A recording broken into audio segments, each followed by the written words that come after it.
Հիմա հարգելի հայրենակիցներ ցանկանայի անդրադառնալ բոլոր այն իրադարձություններին, որոնք առնչվում են իմ պաշտպանյալներ Վարդան Ղուկասյանի եւ Սպարտակ Ղուկասյանի հետ։ Երկու դատական նիստ է նշանակված իրար հետևից, կարելի է այդպես ասել։ Մեկը տեղի է ունենալու երկուշաբթի օրը, ամսի 15-ին, դեկտեմբերի 15-ին, երկու նիստերն էլ լինել տեղի են ունենալու հակակոռուպցիոն դատարանում եւ մի նիստը ամսի 15-ին է ժամը 12-ին դատավոր Մերի Մուսինյանի նախագահությամբ եւ մյուս նիստը առաջին անգամ պարոն Վարդան Ղուկասյանի գործը, այսպես կոչված այդ գաղտնալսումների գործը ուղարկվել է դատարան եւ դատավոր է նշանակված այս գործով, մակագրված է, ընդունել է վարույթ մի անձնավորություն, ով չունի բացարձակ դատավորի աշխատանքային փորձ։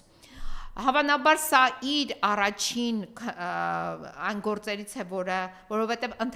նույնիսկ այս, որ ինքը գործ ընդունել է վարույթ, ինքը դեռ 2 ամիս դատավոր չէր, այսինքն դեռ դատավորի աշխատանքի մեջ ներգրաված չէր բոլորել 2 ամիսը։ Հիմա այս Լևոն Պետրոսյան դատավորն է, որը ամսի 17-ին պետք է քննի պարոն Ղուկասյանի գործը եւ այստեղից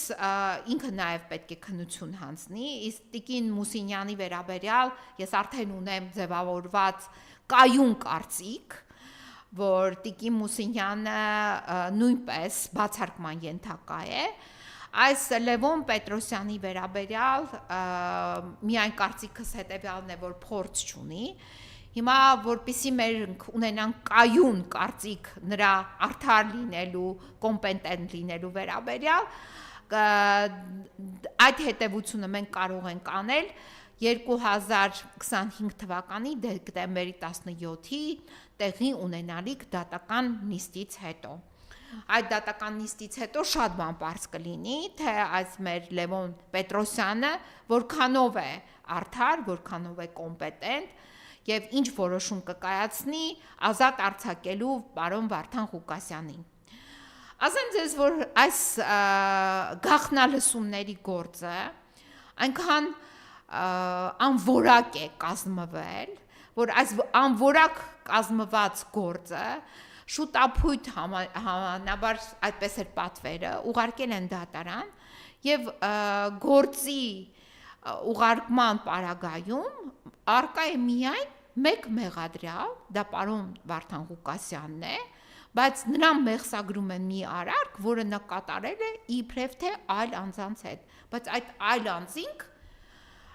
պարոն Վարդան Ղուկասյանի հետ չեն առերեսվել եւ այդ անձանց վերաբերյալ գործերը չեն գնացել դատարան։ Դուք պատկերացնում եք, կտրել են պարոն Վարդան Ղուկասյանի մասով այդ գաղտնալսումներով կտրած, կարկատած, չգիտեմ ինչպես բացատրեմ այս գործը ուղարկել են դատարան, բայց եւ մեղսագրում են մի արարք, որը իբրև նա կատարել է այլ անձանց հետ, այլ անձանց անուններ կան, բայց այդ այլ անձանց գործերը դատարանին չի փոխանցվել եւ այդ այլ անձանց հետ ում մեղսագրվում է արարք, այդ անձը չի առերեսվել։ Այս որակի, այս փնթի ոչ կոմպետենտ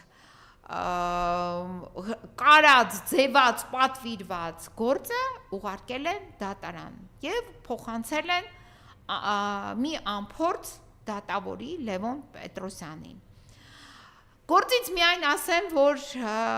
փաստորեն պարոն Ղուկասյանը դեռ չստանձնած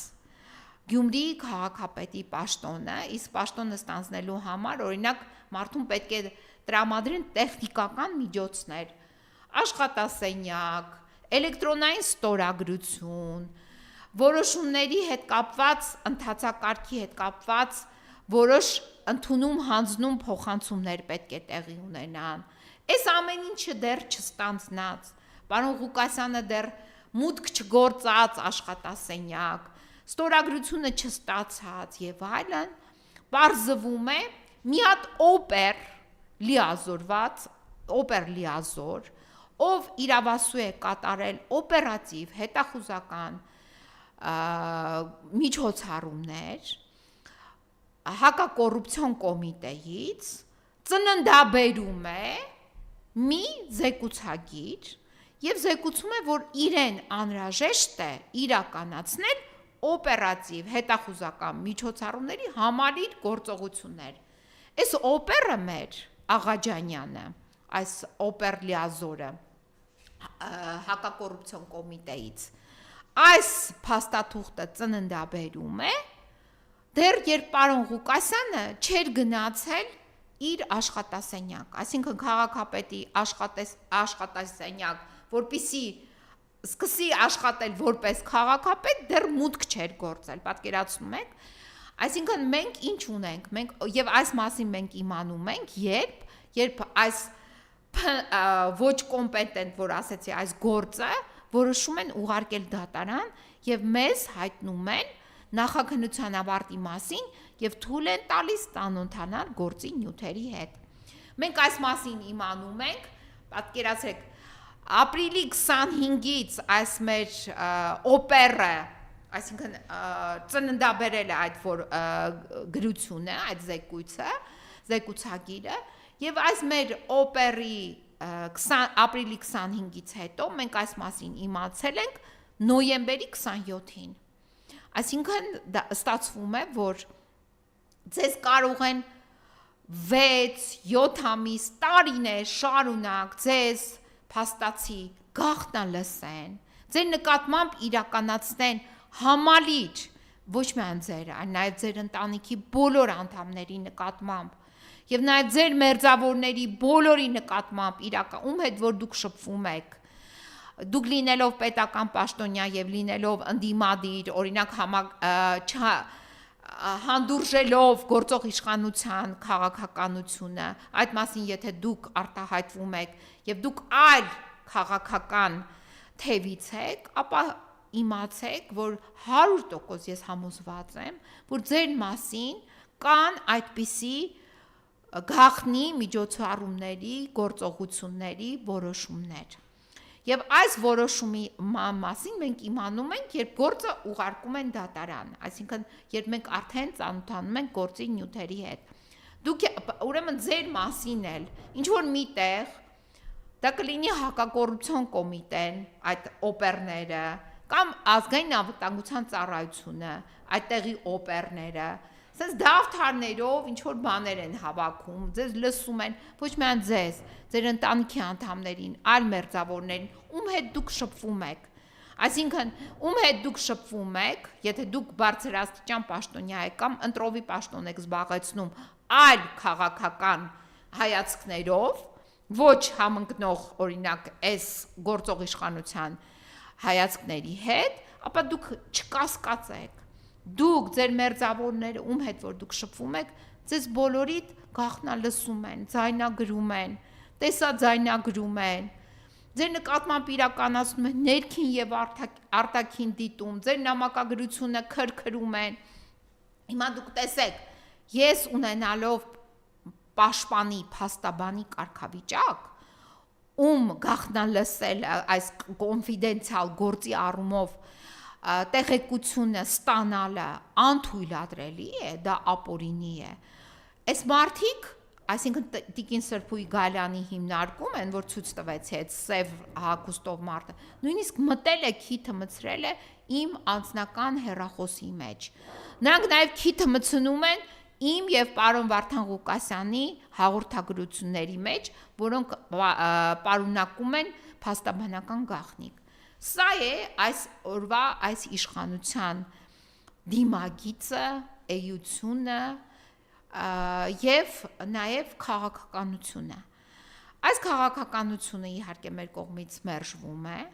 Այս քաղաքականության վերաբերյալ մենք ներկայացրել ենք բազմաթիվ, այսինքն տեղատարապ բողոքներ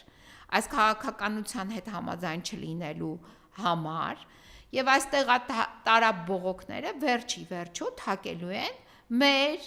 Սրբույի Գալյանի դուռը։ Եվ այս այն ապօրինի հարստացման, բռնագանձման հայցերով ապագայում դիմելու ենք դատարաններ եւ ձեզանից բռնագանձելու են այդ ձեր 200,000-անոց այդ ձեր բնակարանը, որը դուք ըստ էության ոչ թե ձեռք եք բերել քրտինքով, աշխատավարձով, այլ մեթոդներով եք ձեռք բերել։ Ես այդ կարծիքը ունեմ, որովհետեւ համադրելով ձեր աշխատավարձը եւ ձեր կողմից հրապարակված 200,000-անոց դոլարով բնակարանը հնարավոր չէ ձեռք բերել։ Այսինքն ապագայում մենք ձեր նկատմամբ ներկայացնելու ենք ապօրինի հարստացման, բռնագանձման հայցեր։ Տիկին Գալյան, սա դուք ի նկատի ունեցեք։ Եվ բացի այդ, որ ի նկատի ունեցեք, նորից եմ ձեզ հորդորում, կարող եք վերցնել, խնդրել տիկին Քիմ Քարդաշյանին, թող ձեզ մի քանի դասեր տա, դուք ունեք բավականին տվյալներ, իհարկե դա իմ սուբյեկտիվ կարծիքն է, այդ ոլորտում, այդ շոու բիզնեսի ոլորտում ձեզ ներկայացնելու եւ այնտեղ ունենալու հաջողություններ եւ այդ հաջողությունների արդյունքում ունենալու այդ ձեր երազած 200,000-անոց դոլարանոց բնակարանը, ինչու՞ չէ։ Դուք կարող եք ոչ թե 200,000, այդ ոլորտում դուք կարող եք ունենալ ավելի մեծ նվաճումներ, 2 միլիոն, 200 միլիոն։ Դա ձեր ապագան, դուք երիտասարդ եք, տեսեք այդ ոլորտում, թողեք իրավաբանությունը, թողեք այդ պաշտոնը։ Դուք ոչ իրավաբանության մեջ եք լավ աշխատում որպես իրավաբան, ոչ էլ այդ պաշտոնում։ Այսքանը։